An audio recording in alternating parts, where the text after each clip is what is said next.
everyone, welcome back to my channel and welcome to another Christmas DIY video, which I'm very excited about because today I want to introduce you to my new baby.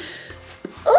This is my Cricut Joy, which is the absolute most joy I have had in 2020. I absolutely love this little machine. Cricut are actually sponsoring this video and they very kindly sent me the Cricut Joy, the Easy Press Mini and some of their other bits and pieces to try. So I wanted to show you today how you can use your Cricut machine to make a few DIYs, either Christmas decor or gifts that I know you and your family will love. If you don't know, a Cricut is a little cutting machine. It looks kind of like a printer, but it's not a printer. It's got a little blade in there and it will cut all kinds of materials that it's compatible with, like vinyl, paper, cardstock, and you can make all kinds of craft projects with this one very mighty machine. This is the Joy, so it's much smaller than the regular Cricut. I even have a little carry case for it, and it's such a versatile craft tool. So today I'm going to show you truly how versatile it is and how many things you can do with it.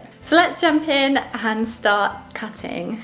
The first project I'm going to share with you today is possibly my favourite Christmas project of all time. It's these little houses which I've put on my mantelpiece. They are actually so easy to make. I've always wanted to do something like this, but I found it way too fiddly to cut with a craft knife, so I can't wait to use my Cricut for more projects like this. As you can see here, I'm just cutting my glittery cardstock down to size and putting it onto the standard grip mat. And then I'm firing up the Cricut app and I'm inserting some SVG files that I actually made myself. I drew these up on my iPad and they worked out pretty well. So I'm going to leave these linked down below if you want to use them as well for your Cricut projects. I made 4 different types of houses and I'm just letting the machine do its magic and cut those out for me. It has different settings for different types of material, and because this was thick cardstock, it was able to go over the cardstock a couple of times to make sure it really cut into the card. And as you can see here, I'm just using a flat tool to take the cardstock off of my mat. And that's my first house. I made these in a couple of different textures. I did some glittery rose gold and this metallic silver, and then for the backing I wanted to use something that was semi-opaque for the windows so that you could see some little twinkly lights behind them.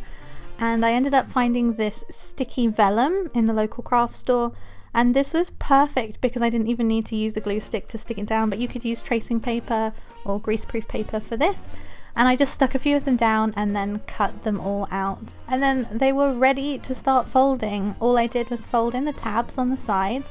I used this little tool from Cricut to really sharpen the edges of the fold to give it a bit more movement. And then once they were all done, I glued them together using a glue stick. I did end up switching to a hot glue gun because it was taking a little while for the glue to dry. And this is what they look like after I stuck a few together. I ended up doing 6 and this is how they look on my mantelpiece. I'm really pleased with them, and if you want the files I will link them on my website. This next project I think would make a lovely gift or decor for yourself. It was so fun to play around with. For this I am using the Cricut Smart Iron-On materials. You can use these on most fabrics and they'll give you a long-lasting result. So I'm using this iridescent piece which I thought was really interesting, and I found this pink cushion that I wanted to add the words Merry onto. Remember, if you're doing lettering you're going to want to flip the letters in the Cricut Design Studio to make sure that you've got it the right way around. I weeded all of the tiny pieces from my text and then I placed it down, and I used my Cricut Easy Press Mini. This thing is so cool. It looks like a tiny little iron and it just applies heat to the areas you need it. And if you go onto the Cricut website, it will tell you the exact temperature and setting that you will need for the type of fabric and material you are using. So I placed mine down and I applied the heat using the Easy Press Mini. I didn't know whether to do like slow circular motions or to hold it down, so I just tested this out with the slow circular motions and it worked really well. And once I was done I flipped it and I put heat on the back of the piece as well to make sure it was fully secured, and then when I was ready I was able to peel off all of the plastic from the final design And this is how it turned out. This was so cool, and I was just really pleased with how it looked. It looks really professional. I've never been able to use a transfer that worked this well before. And quickly, I'll just show you the first project I ever made with the Smart Iron-On transfer, which was this tote bag, which would make a lovely gift as well. And we're on to the next project, which is this little wreath, which was actually kind of like a bonus project that I just thought I would try, and it turned out quite well. So for this project, you'll want to cut some scrapbook paper or cardstock into some leafy shapes. I found these online. And then you'll take a hoop.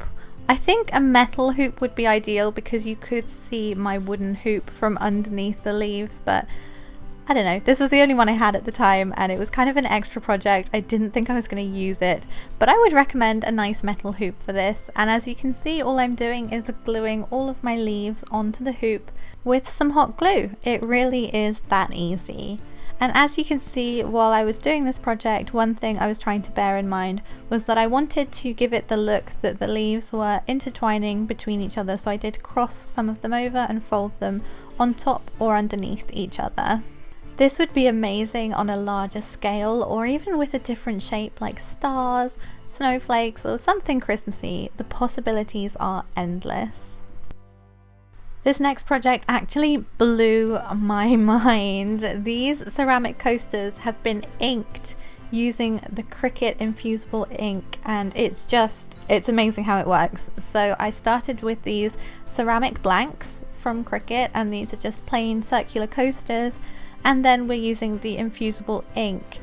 And once again, I'm using the Easy Press Mini, and I'm using the matte because this is a much smaller project. This is perfect to protect your surfaces. So for this one, I decided to use some pink Infusible ink, which I think kind of maybe was a bit of a mistake because it wasn't very Christmassy, but this is my first round, so I was like, oh, I have to go for the pink one. And the images I'm using are some that I actually bought online a couple of years ago that I used for a couple of my other Christmas projects.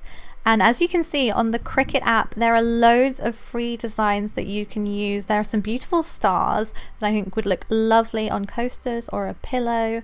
Anyway, after printing the designs that I chose, I weeded all of the extra little bits of paper away from the transfer, and then once that was ready, I placed it on top of the coaster and tried to line it up nice and straight. This was my first attempt at trying this on ceramics, and I think it went quite well for my first attempt, but I did improve my technique.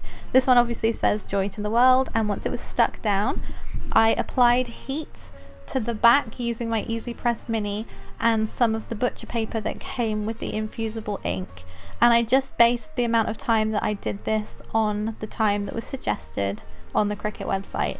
Once that was ready, I was able to peel off my design, and as you can see, it's left the ink imprinted into the ceramic. This isn't going anywhere, it's there to stay. I can't wrap my mind around it, but I think it's so cool, and I'm really excited to play around with some more ideas for this in the future. So I did another design also in the pink. In the end, I went away and did some in the kind of black galaxy print because I thought it looked like snowflakes, and I did a few different designs. They all turned out quite well. My technique did get better with time. I'm really pleased with the Merry Christmas one, so let me know if you try these one day. They were really fun to do. And last but not least, I made this tiny little garland which I thought would be perfect for decorating some of my pictures this Christmas. I thought about making it really long, but I actually quite like the short version. So for this, I'm just using some fishing line, and I drew up loads of different sort of abstract mistletoe shapes, cut them out with my Cricut, and then applied them with hot glue to the front of the fishing line. I also added a few little white berries so that you know it's mistletoe, and they turned out quite well. Make sure to use double-sided cardstock for this because then you've got the same pattern on the front and the back, and put a few berries on the back too. This is how it turned out, and this is what it looked like on top of the picture frame. And once again, you could do this with any kind of shape, stars, Christmas trees, anything you think of, you can make it with the Cricut.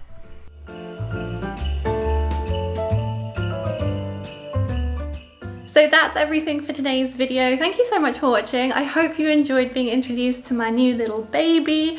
I'm sure you'll see him in many videos to come. I am obsessed and I cannot stop thinking about what I want to make next. If you want to get a Cricut for yourself, I'm going to leave some information in the description box below. I know in the UK you can get them from Hobbycraft and you can get all the materials from Hobbycraft. Do check them out if you want one for yourself. The Cricut Joy is so lovely and small and still has just the same strength as one of the larger models. Anyway, thank you so much for watching. Happy crafting, and I'll see you next time. Bye!